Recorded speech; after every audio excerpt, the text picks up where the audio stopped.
Hello, everybody. Welcome back here to our kitchen remodeling.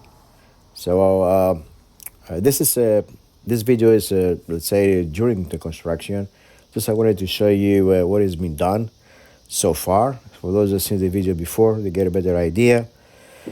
So the stuff that was right between the kitchen and living room has been removed. A new wall has been added there between the kitchen and the living room. So that will uh, put a cord shelf on top of it to give it an added space for the customer to place little items up there.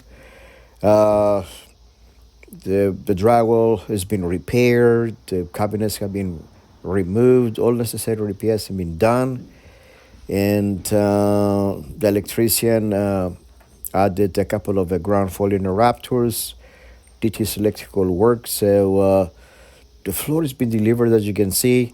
We removed all the hardwood floor and the ceramic floor from the kitchen dining room, and we added the OSB wafer board as an underlayment.